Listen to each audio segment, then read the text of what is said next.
तो अपने students friends किसी को भी रिकमेंड कर सकते हैं।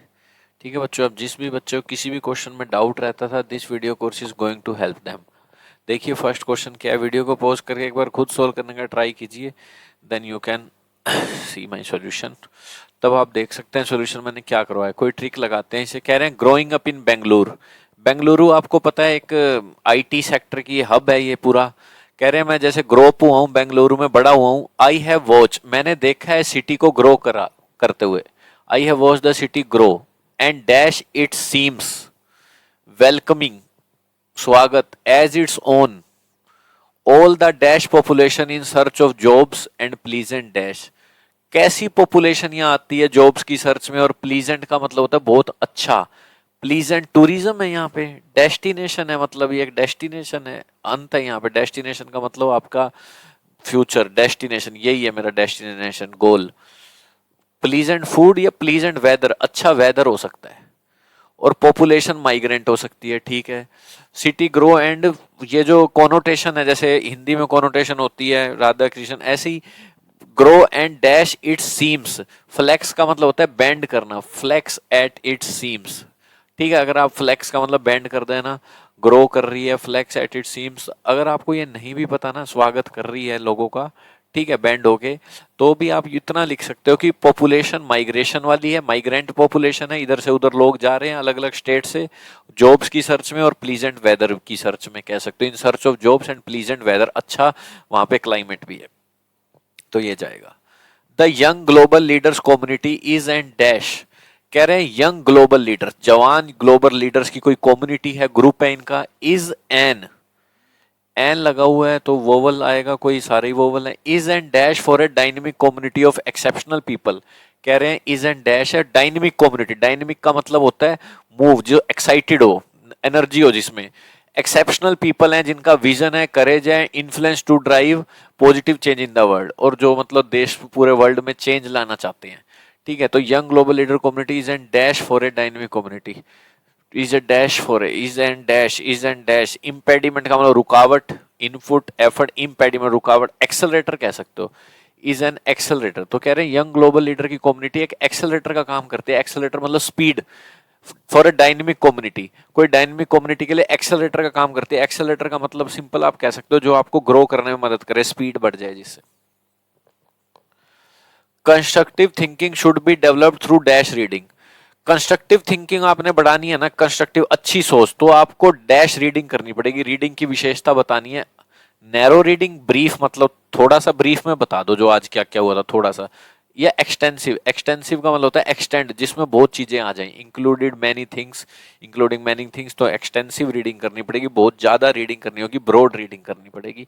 तो ये वर्ड सही है, ये करिए। In the second world war, second world war हुआ था तो ब्रिटिश ने डैश कर लिया था thousands of so called interceptor. Interceptor आप यूं मान लो कोई जासूस मान लो जो किसी को पकड़ते हैं। क्या कर लिया था? अवर्ट का मतलब टाल दिया था। असेंट का मतलब होता है मान जाना।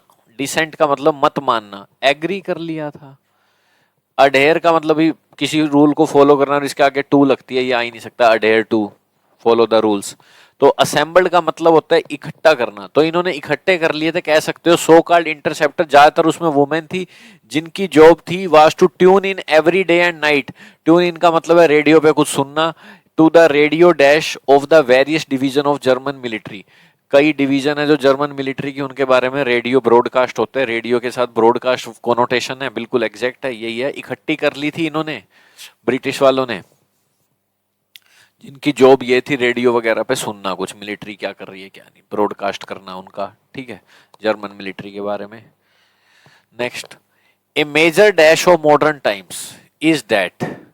कह रहे हैं एक मेजर डैश है मॉडर्न टाइम की। एक मेजर क्या है? फ्रैंकनेस है, एक्यूरेसी है, फेलिसिटी का मतलब हैप्पीनेस है, फेलिसी का मतलब गलती है, मिस्टेक है। लग तो यही रहा मेजर मिस्टेक। मॉडर्न टाइम्स की क्या है? अब जो ताजा टाइम चल रहा है, मॉडर्न टाइम चल रहा है, वो ये है कि वी हैव कम, हम आ चुके हैं, टू अज्यूम डेट, कि हम अज्यूम कर चुके हैं, डेट ऑल क्रिएशन, जितनी भी क्रिएशन है, is dash to the material interest of us.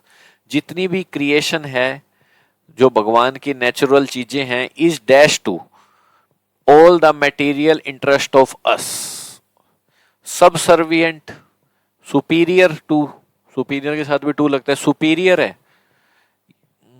The homo sapien, जिसे हम होमोसैपियन कहलाए जाते हैं, इंसान इनहेबिटिंग अर्थ, अर्थ पे रहते हैं, which has cut the dash relationship, the homo sapien inhabiting earth which has cut the dash relationship we otherwise enjoyed with otherwise constituents of creation, cut the dash relationship we otherwise enjoyed with, कह रहे हैं इसने relationship cut कर दी है। कौन सी relationship cut कर दी है? हाँ हम देखो कुल मिला के कह रहे हैं मटेरियल चीजों के आगे हम झुक चुके हैं, ठीक है। तो जितनी भी क्रिएशन है वो सब सर्विएंट है, सब सर्विएंट टू मतलब, सब सर्विएंट का मतलब कहोगे जो कम, जो बेटर नहीं है, बेटर कौन सी चीजें मानने लगे लोग, मटेरियल चीजें, भाई गाड़ी बंगला ये सब होना चाहिए, तो सब सर्विएंट का मतलब कहोगे लोअर देन समवन, ठीक है। तो ये कह रहे हैं कि जो मेजर मिस्टेक है ना मॉडर्न टाइम की वो ये है कि हम ये अज्यूम कर चुके हैं कि जितनी भी क्रिएशन है वो झुकी हुई है मटेरियल इंटरेस्ट के आगे, और जो होम्योसैपियंस हैं ये जितने भी हैं, जिसने कट कर दिया है कैसा रिलेशनशिप, सिम्बियोटिक रिलेशनशिप, ये सही है। सिम्बियोटिक रिलेशनशिप एक कॉनोटेशन है, ये एग्जैक्ट यूज होते हैं वर्ड सिम्बियोटिक रिलेशनशिप का मतलब आप कह सकते हो जितने भी लिविंग नॉन ऑर्गेनिज्म है, जितनी भी क्रिएशन है वो आपस में रहते हैं और एक दूसरे का भला करते हैं।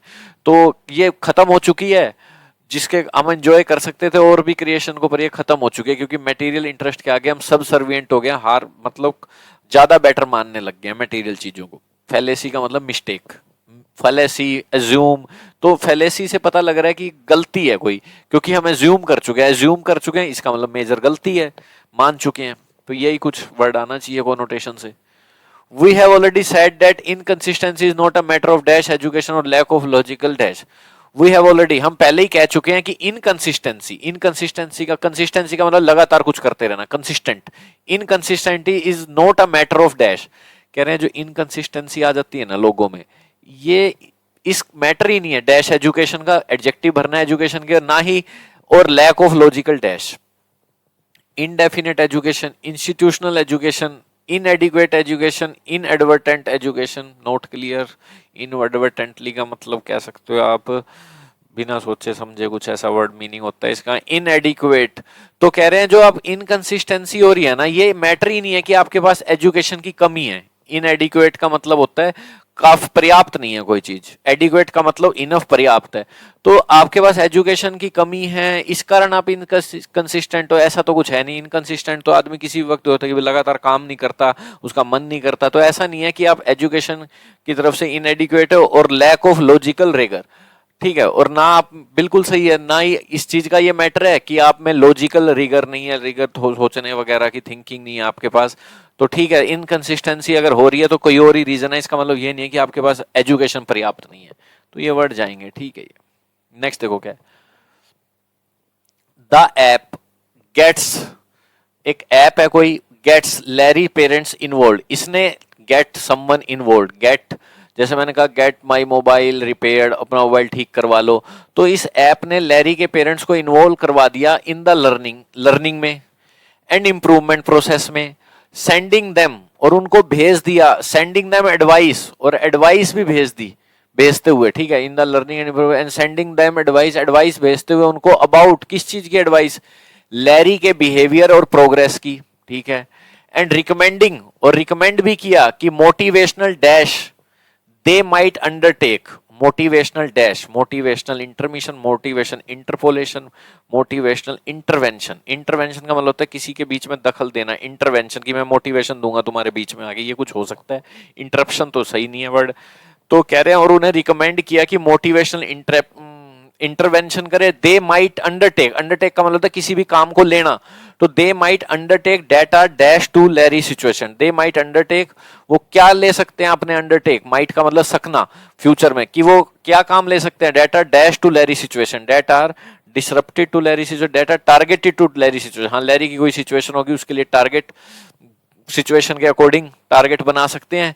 And the programs dash about his, and the programs inferences about his attitude and behavior, और program inference about his attitude and behaviour, ठीक है। इन्फ्रेंसिस का मतलब होता है कंक्लूजन, और कोई भी कंक्लूजन बना सकते हैं। इन्फ्रेंस का मतलब जैसे आपको कोई डाटा है उसको देख के आपने कोई अपना कंक्लूजन बना लिया अबाउट हिज उसके एटीट्यूड और बिहेवियर के बारे में, ठीक है, ये हो जाएगा। आप जैसे ये पढ़ोगे ना तो यहाँ से पता लगा कि उनको रिकमेंड किया है, ऐप ऐसे ऐसे पेरेंट्स को इन्वॉल्व करती है लर्निंग में, इंप्रूवमेंट प्रोसेस में, और उन्हें एडवाइस देती है कि लैरी के बिहेवियर और प्रोग्रेस के बारे में, और रिकमेंड करती है कि मोटिवेशनल इंटरवेंशन करे, motivation that they might undertake, जो वो ले सकते हैं, डाटा जो लैरी की सिचुएशन के अकॉर्डिंग हो, टारगेट हो।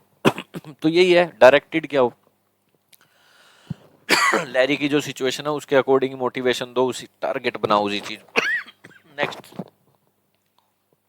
She swallowed her breakfast in a Hari. Swallow का मतलब निकल जाना, अंदर निकलते हैं, स्वेलो डाउन होती है phrasal verb. Next, funny stories made me and my brother dash. कोई भाई मजाकिया स्टोरीज है, उसने मेरे को और मेरे भाई को क्या कर दिया, ग्रीटी, डिटरमाइंड, कॉन्शियस या गिगली। गिगली का मतलब होता है बहुत ज्यादा खुश होना, फनी स्टोरीज है तो खुशी हो गए।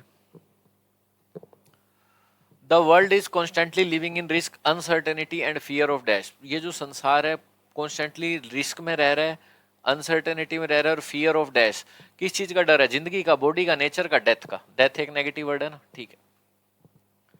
She race dash towards the train, वो भागी क्रेजीली, आएगा तो एडवर्ब ही, हाउ, क्रेजीली। बरसर्क तो एडवर्ब ही नहीं है, बरसर्क का मतलब तो होता है आउट ऑफ कंट्रोल, ये तो एडजेक्टिव लग रहा है।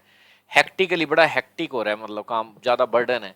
फ्रेंटिकली का मतलब होता है तेजी से, परेशान होकर, ये आएगा। फ्रेंटिकली का मतलब होता है बहुत तेजी से और जिसमें आप परेशान भी हो। The young king try to speak, जवान कोई किंग है उसने ट्राई किया बोलने की, but his tongue seem to dash and the seem, but उसकी जो जीभ थी ना, seem to dash the roof of his mouth, उसकी माउथ की जो रूफ है, छत है, उसमें क्या हो गई देखते हैं। And his lips refuse to move, और उसके होठ ने रिफ्यूज कर दिया मूव करने से, बोल ही नहीं पाया। उसकी टंग डिवाइड हो गई, लिंक हो गई, लीव हो गई, क्लीव हो गई। क्लीव का मतलब यूं भी कह सकते हो, seems to dash the roof of, cleave का मतलब डिवाइड हो या ब्रेक होता है, क्लीवेज नहीं होता, डिवाइड या ब्रेक, क्लीवेज ब्रेक। क्लीन जा सकता है, he seem to cleanse the roof of his mic, ठीक है। क्लीव का मतलब break to the roof of his mic, और तो कोई वर्ड इसमें एग्जैक्ट लग नहीं, divide, seem to divide to the, cleave to the, clean जाना चाहिए वैसे। क्लींज का मतलब होता है किसी चीज से चिपक जाना, स्टिक हो जाना, होल्ड हो जाना, ठीक है। Cleave to the roof of his mind, tongue seem to cleave to the, cleave हो गई रूफ ऑफ हिज माउथ, उसकी माउथ की जो रूफ है, जैसे माउथ है उसकी रूफ है, उसमें क्या कहते हैं, चिपक गई या ब्रेक हो गई, ऐसे कुछ कह सकते हो। और कोई वर्ड लिंक हो गई तो कोई एग्जैक्ट वर्ड लग नहीं रहा, ये कह सकते हो, ठीक है। डिवाइड हो गई, बोल नहीं पाया। Any resemblance of a character, resemblance का मतलब होता है किसी की तरह दिखना। अगर आपके करेक्टर चेक कर सकते हो उसमें कोई मिस प्रिंट है या जैसे भी है कुछ बोलने में, ठीक है, कुछ वर्ड की दिक्कत है। क्लींज भी एक वर्ड होता है, क्लींज टू समथिंग, चिपके रहना किसी से। Any resemblance of a character, अगर आपका कोई करेक्टर है वो मेल खाता है, resemble, he resembles his father, she resembles her sister, same दिखना। कोई भी अगर करेक्टर का कहते हैं ना मेल खाता है in this book to a living person, कोई जिंदा आदमी से, इज डैश इंसिडेंटल, ये प्योरली इंसिडेंटल होगा, ये कॉनोटेशन होती है, ठीक है। एब्सोल्युटली का मतलब वैसे कंप्लीटली इंसिडेंटल होगा, कहते नहीं है पूरी तरह से काल्पनिक होगा, तो प्योरली इंसिडेंटल पूरी तरह से इंसिडेंटल होगा, ठीक है। थोरोली भी ऐसे तो कंप्लीटली होता है, पर कॉनोटेशन यूज होती है purely. I never could quite get the idea dash my mind that I should do some teaching. I never, देखो एक इडियम होता है get the idea out of mind, get the idea out of mind का मतलब होता है stop thinking, stop thinking, ठीक है बेटा। स्टॉप क्या होता है, स्टॉप थिंकिंग, हाँ। तो कह रहा है ऐसा कभी नहीं हुआ कि आइडिया मेरे माइंड से आउट ऑफ हो गया, कभी ऐसा हुआ ही नहीं कि मैंने सोचना बंद कर दिया। डेट आई शुड डू, कि मुझे टीचिंग करनी चाहिए, फिर भी मैंने फील किया कि मुझे ज्यादा सेटिस्फेक्शन हो रही थी विद द पेस्टोरेट, ये चर्च वगैरह में कोई पोस्ट होती है पादरी वगैरह की, तो gate the idea out of mind होता है एक फ्रेज, तो यहाँ पे यही है आउट ऑफ माइंड, माइंड से निकल जाना, स्टॉप कर देना थिंकिंग। देखो नेक्स्ट क्या है, wise managers dash opinions, get information, ask advice, act dash and know the art of dash responsibility to the subordinates. कह रहे हैं वाइज मैनेजर्स जो होते हैं ना, बुद्धिमान मैनेजर्स, वो क्या करते हैं, कंडेम करते हैं ओपिनियंस। अरे इंटरेस्ट का मतलब सौंपते हैं ओपिनियंस, सोलिसिट, सोलिसिट का मतलब होता है ऑब्टेन या गेट्स सम हेल्प, किसी से हेल्प लेना। तो हाँ भाई, उनको ओपिनियंस मिलते हैं, लेते हैं ओपिनियंस। गेट, गेट होता है सोलिसिट का मतलब, गेट। एक्ट ट्रांसपेरेंटली, बिल्कुल पारदर्शिता से काम करते हैं और जानते हैं the art of delegating responsibility to the subordinate. Delegate का मतलब होता है अपना काम औरों को सौंप देना। डेलीगेट, जैसे कोई बड़ा आदमी बन जाता है तो वो अपने नीचे नौकर रख लेता है, तो वो अपने काम को डेलीगेट कर देता है, किसी और से करवाना ही डेलीगेट। डेलीगेट्स होता है, जैसे पीएम ने अपने 4 मेंबर की डेलीगेट्स भेजी, उनके लिए पीएम के उसमें बोलेगी, भारत के लिए बोलेगा विदेश में जाके डेलीगेट्स मेंबर, तो अपना काम सौंप देना, responsibility to the delegating word exact है यहाँ पे, ठीक है। Their idea of holiday dash at a luxury result. Their idea of holiday, their idea of holiday is relax at, is के बाद तो फर्स्ट फॉर्म आ ही नहीं सकती, पैसिव है नहीं है। जो इज के बाद थर्ड फॉर्म आ सकती है, वैसे आ सकती है, लेटर इज रिटन, लेटर लिखा जाता है, पर ये तो पैसिव है। इज टू, टू के बाद V1 आती है, अगर ऐसे होता ना इज टू रिलैक्स, तो इज के बाद ये एडवांस वर्ब यूज कर सकते थे। हाँ, there idea of holiday is relaxing, तो ये जेरेंड यूज कर लिया। जैसे मैं, ये जेरेंड है, इज क्या, रिलैक्सिंग। कह रहे माई एम इज, जैसे मैं बोलूं माई एम इज, ये मेन वर्ब है यहाँ पे। जैसे मैं बोलूं ही इज ए सिंगर, ये मेन वर्ब है, सिंगर नाउन है। ऐसे यहाँ आईएनजी वाले नाउन भी तो होते हैं, swimming, drinking. My aim is travelling, ठीक है, यूं कह सकते हो। माई एम इज डांसिंग, कुछ भी बोल लो। हिज हॉबीज, ऐसे बोलो, his hobby is dancing. Aim तो नहीं होगा, एम तो 2V1 लेगा। हिज हॉबी इज डांसिंग, जैसे ही इज अ सिंगर, ये मेन वर्ब, ये भी नाउन है, जेरेंड। तो ऐसे ही उसका आइडिया सब्जेक्ट है, आइडिया ऑफ हॉलीडे इज क्या है, इज मेन वर्ब है, रिलैक्सिंग ये नाउन है, ठीक है। जैसे ही इज अ सिंगर, ये नाउन है, पर ये अपने आप को वर्ब मानते हैं, एडवांस वर्ब है, तो ये आगे ऑब्जेक्ट लेना शुरू कर देते हैं, रिलैक्सिंग वट या where at a luxury resort. तो ये सही है, ये मेन वर्ब होगी, ये आपका जेरेंड हो गया। ये 2V1 होता तो ये भी सही हो जाता। ये पैसिव स्ट्रक्चर नहीं है, इज के बाद V1 कुछ है नहीं, ये एडवांस फॉर्म में सिखाया जाता है। Harish voice dash in the empty rooms of their new house, कि जो कह रहे हैं हरीश की वॉइस डैश, भाई खाली रूम में आपको पता है इको होती है। रिजोर्ट का मतलब होता है आखिरी रास्ता, कुछ रिजोर्ट लेना।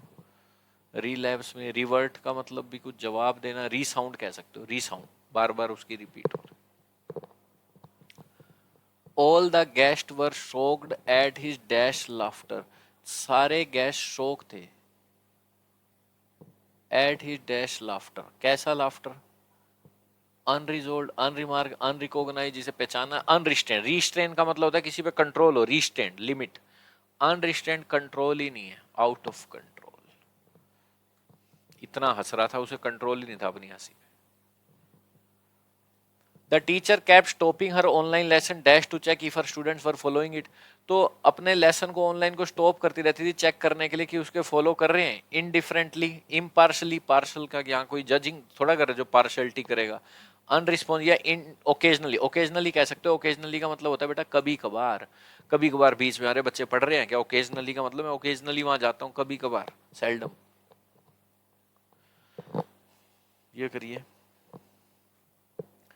People all over the world are concern about the human right to live with dash, कह रहे हैं जो लोग हैं पूरे वर्ल्ड में कंसर्न है, चिंता में है about the human right to live with dash, to live with, live with, live with. हाँ, people all over the world are concern about the human right to live with poise, delight, delight का मतलब होता है बहुत ज्यादा खुश, ready, grand performance, dignity. हाँ, तो कह रहे हैं सारे वर्ल्ड में लोग कंसर्न है कैसे, human right, about the human right, जितने भी ह्यूमन राइट होते हैं कि इंसान को जीना चाहिए किससे, डिग्निटी से, भाई गौरव से जीना चाहिए पूरा।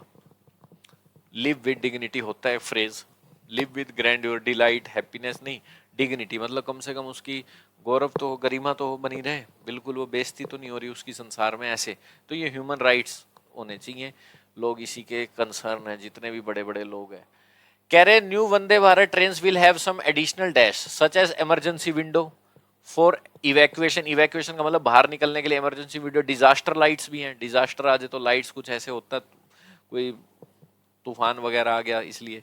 तो will have some additional types, quality, quality चाहिए उनकी, क्वालिटी होती है किसी की, ही हैज मैनी क्वालिटीज, ठीक है, या फीचर्स है, फीचर्स, ठीक है, एडिशनल थिंग, फीचर्स कह सकते हो, एडिशनल फीचर्स होते हैं किसी भी ट्रेन में, ये तो सुना ही होगा। In the absence of principal the vice principal dash for him, कह रहे प्रिंसिपल जब एब्सेंस होता है तो वाइस प्रिंसिपल डैश करता है उसके लिए, एक्सचेंज करता है, रिप्लेस करता है डेप्यूट। डेप्यूट का मतलब भी वैसे लगभग यही होता है कि किसी की ड्यूटी संभालना, डेप्यूट्स, पर ये ऐसे नहीं होता। इसका मतलब होता है इंचार्ज बनाना किसी को। शी वाज डेप्यूटेड, ऐसे यूज होगा ये, she was deputed as a chairman, तो उसको मतलब इंचार्ज बनाया गया in the absent of chairman, in the absence of chairman, ठीक है, या वाइस चेयरमैन कह सकते हो, उसे चूज किया गया, ठीक, इंचार्ज बनाया गया। पर यहाँ पे ऐसा नहीं है कि वाइस प्रिंसिपल डिप्यूट करता है, डिप्यूट इस तरह से यूज नहीं होता। ऑफिशिएट फॉर हिम, ऑफिशिएट का मतलब होता है ऑफिस का सारा काम संभालता है उसके लिए, ऑफिशिएट ऐसे।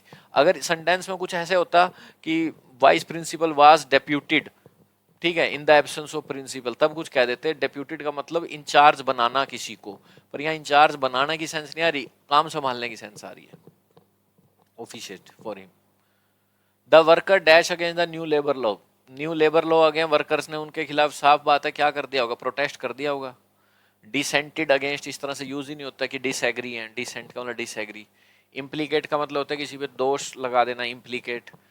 अपोज्ड अगेंस्ट कोई मीनिंग नहीं बना, अपोज और अगेंस्ट एक ही चीज होगी। रेमोस्टेटेड का मतलब होता है किसी के क्या करना, रेमोस्टेट करना, रेमो रेमो वो क्या करना, रेमो रेमो कर रहे हैं मतलब प्रोटेस्ट होता है इसका मतलब, और इसके साथ अगेंस्ट यूज होती है प्रीपोजिशन। ही वो dash at his brother refusal to help him financially, भाई ही वो डैश, जब उसके भाई ने साफ साफ मना कर दिया मैं तेरी मदद नहीं करूंगा फाइनेंशियली, तो वो क्या हो गया, इंडिक्टेड हो गया, आरोप लगाना, इंडिक्ट मर्डर का या किसी का। इंचेंटेड का मतलब भी कई होते हैं, इंचेंटेड का मतलब बहुत ज्यादा खुश होना भी होता है, ठीक है। इनेमर्ड भी नहीं होगा तो इंडिग्नेंट कह सकते हो। इंडिग्नेंट का मतलब होता है आप सरप्राइज और शोक हो जाओ, जैसा आप चाहते नहीं थे, क्योंकि और वो हो गया, सरप्राइज और शोक, आपने सोचा भी नहीं था, ये वर्ड एग्जैक्ट है, इंडिग्नेंट।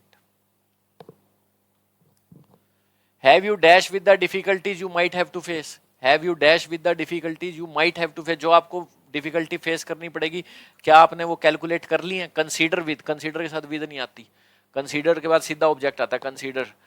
डिस्कस्ड विद, किसके साथ डिस्कस करना है, कोई डिस्कस विद या तो मैनेजर लिखा होता। पॉन्डेड का मतलब सोचना, पॉन्डेड विद नहीं, रिकॉन विद, रिकॉन का मतलब सुन लो, ये फ्रेजल वर्ब है, रिकॉन के साथ विद लगती है और इसका मतलब होता है कंसीडर करना, सोचना, कैलकुलेट करना। क्या सारी डिफिकल्टीज आपने कंसीडर कर ली, सोच ली, जो आपको फेस करनी पड़ सकती है, माइट मॉडल लगा रखे, रिकॉन विद, रिकॉन विद, ठीक है जो। तो ये थे हमारे आज के 25 questions. I hope you have enjoyed the class, thanks for joining.